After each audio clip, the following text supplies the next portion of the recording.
So did you know that there's a direct correlation between temple and family history work and anxiety and depression?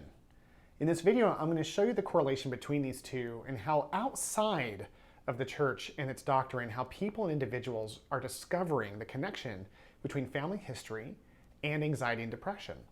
Hi, my name is Will Humphreys, and if we're meeting for the first time, I make videos here on the ties that bind that are meant to unify families, as well as help make temple and family history work easier. And so in today's video, this is a subject matter that's very near and dear to my heart. I'm a father of 4 boys, and in today's world, I've recognized the difficulties that this generation has in growing up.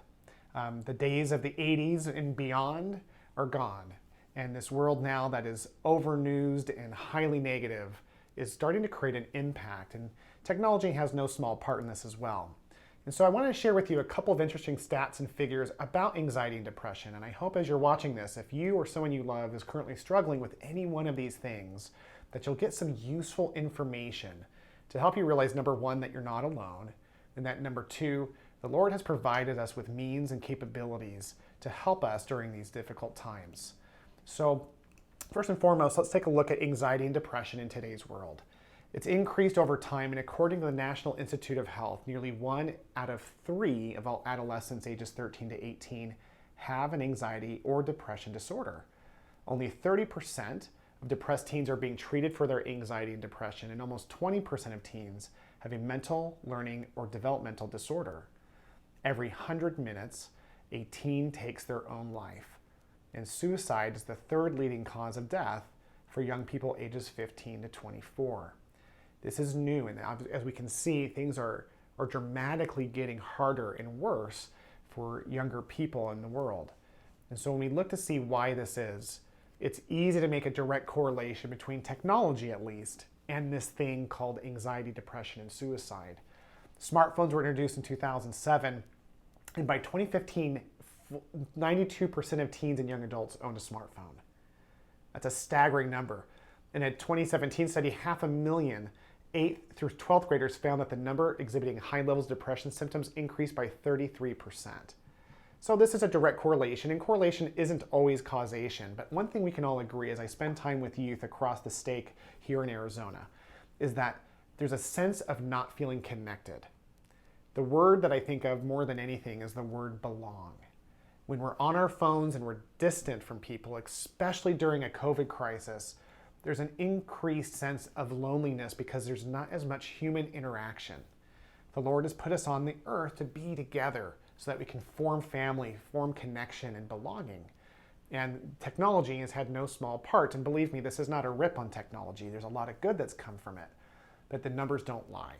As we look at these facts and figures, there's a direct correlation towards how people feel about themselves in their early adulthood and technology. And so for us, we need to be mindful of this. And so if this is you or your child, number one, you are not alone. It does get better, especially if you're younger. If you're a younger individual and you're in high school or early college years and you're feeling this as an adult who's gone through his own form of anxiety and depression, I promise you the older you get with help, it does get better. But the most important thing is that you tell someone who loves you. So many times people suffer in these silos. And when people take their lives, oftentimes the parents don't know until it's too late. I had that wonderful opportunity to be with a friend of mine whose son had taken his own life. And he shared with me how as a parent, he didn't realize it was his duty to be a steward over not just the physical, but the mental health of his children. And so as parents, if we're not checking in with our teenagers and young adults, we're not doing everything we can to help support them in this time. And believe me, it's not something that we can see on the outside. It's something we have to ask and investigate from a place of respecting distance and being able to be truly insightful into what it is that they're going through. Acceptance is something that is important to this condition, especially accepting the help that we need. And I want to say again that it does get better when we get help. As a physical therapist, I just have to throw in there the importance of diet and exercise. They've done studies on this over and over again. It's not the solution, but it is absolutely useful in helping cut the edge off of anxiety and depression disorders. 3 cups of vegetables, exercising 10 minutes a day, the benefits of meditation, are absolutely clear, spending time to just let these thoughts come and wash over us is a way to help us deal with some of these things. But obviously, this isn't a full solution. This is just a minor recommendation of things that have been proven through research to help you go through this. So at this point, you might be wondering, how does this relate to the temple? How does this relate to family history? Well, that was answered through a study done called the Stories That Bind Us. It was published in the New York Times years ago. And the power of our family's story was something that they researched. Initially, the researchers in this study, they wanted to simply see what the impact was of a family that met for dinner every night. A family that told family stories, things about their family history.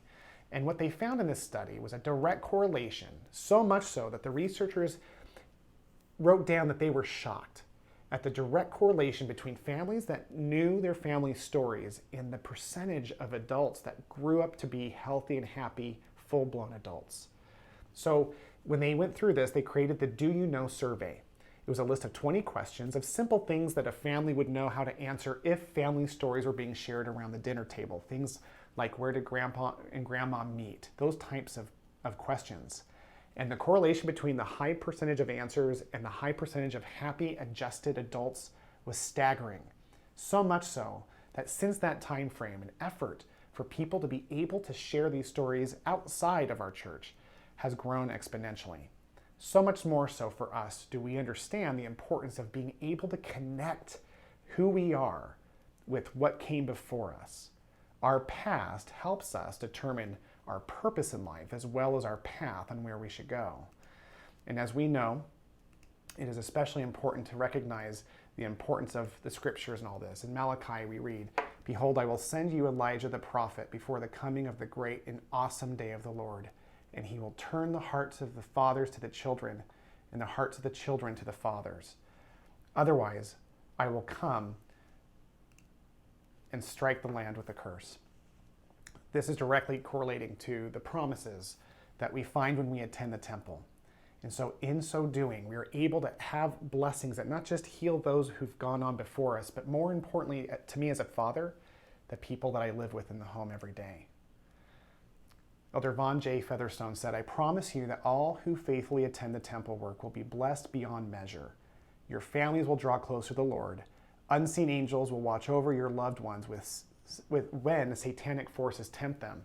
The veil will be thin and great spiritual experiences will distill upon this people." So for me personally, temple and family history work, yes, I'm very passionate about my ancestors. I want them to receive a chance to be able to accept the gospel. As a father, and realistically more important to me today, is the mental health of my children, the mental and spiritual health that they have. So as I dive into family and temple history work, the why for me has everything to do with the people I get to see every day around that dinner table. So I hope this was useful for you in seeing the correlation of how the Lord has used family and temple history work to bless us as parents and or young adults in overcoming the challenges of today's world that show up like anxiety and depression.